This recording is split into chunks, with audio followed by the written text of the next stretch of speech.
So, there is this conversation that needs to be had about why black girls are dying to be thin. That was a topic that we had in one of our modules in our Black Feminisms class. And what I wanted to do is take a deeper look into how media really affects black women's self esteem. The underrepresentation, misrepresentation, and the underappreciation of black women that come in all sizes, all different body types, all colors. And I just really wanted to take a deep dive into how the media can really portray a negative visual for black women. The problem is that this trickles down into generations after generations, and black girls will end up finding themselves in a cycle of always trying to appease the white gaze and always trying to be looked at as more than what they're portrayed as in the media. So this, can develop insecurities, and this can develop self-esteem problems. A little bit about me is that my name is Faith Obizu. I'm a second year at East Bay, and my major is pre-nursing. A little fun fact about me is I've been cooking for a long time. I'm a great cook in the kitchen. It's one of my specialties when people come over. So just a little fun fact about me. So representation in the media matters a lot. Seeing positive and diverse representations of black women and their experiences and their identities, it affirms that we exist in reality, and it also shows us that our stories are worthy enough to be on the big screen, are worthy enough to tell.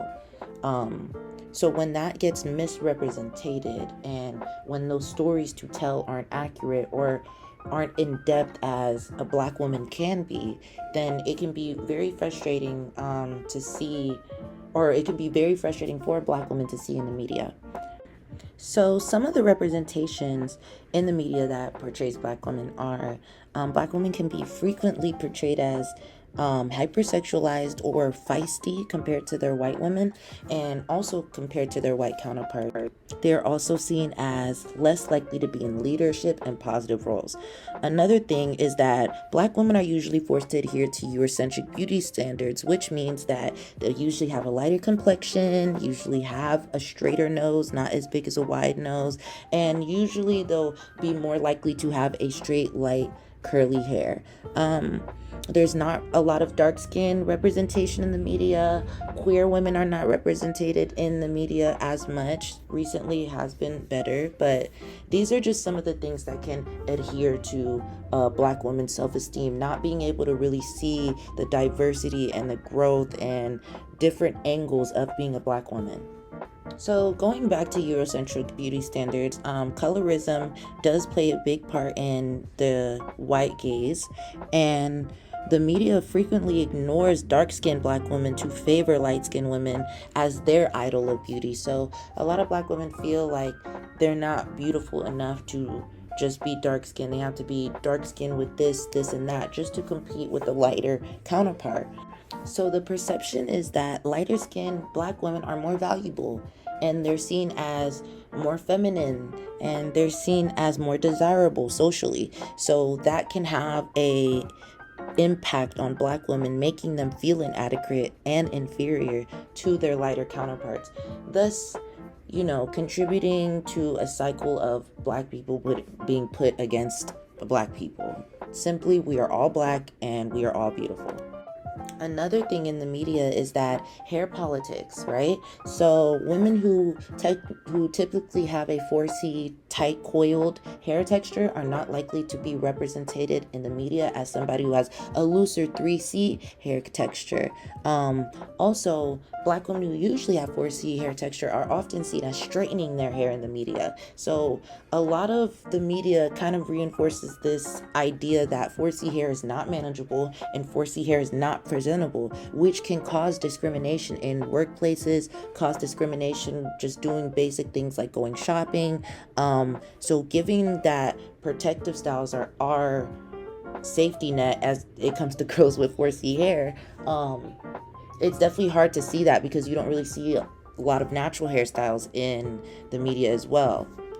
One thing I can say is that if you have seen this show called Insecure, Issa Rae, the director and one of the producers, does a very phenomenal job of showing black, short, coiled, natural curly hair in all shapes and sizes. So please check that show out.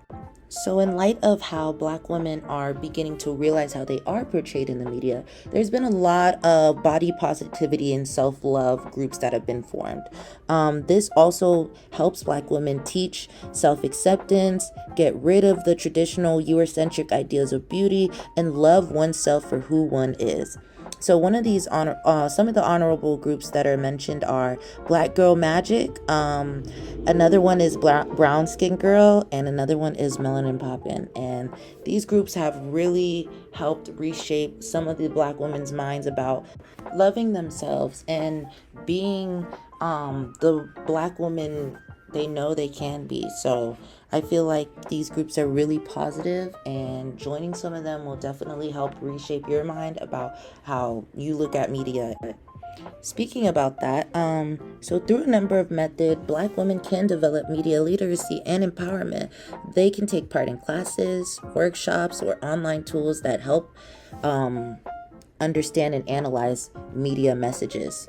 Another thing about enhancing media literacy is it can promote empowerment by talking about media portrayal and exchanging experiences with one another. It can show support. So acquiring media literacy and empowerment can lead to a stronger sense of self-worth. I believe that is very true.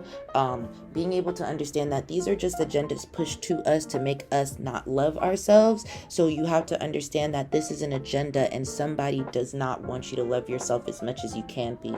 So being in that mindset, knowing that there is a gap that we need to fill with information, that we can understand that this is not the real deal. Like, we love ourselves and we should love every shape and form that we come in. Thank you so much for watching my video and tuning in. See you next time.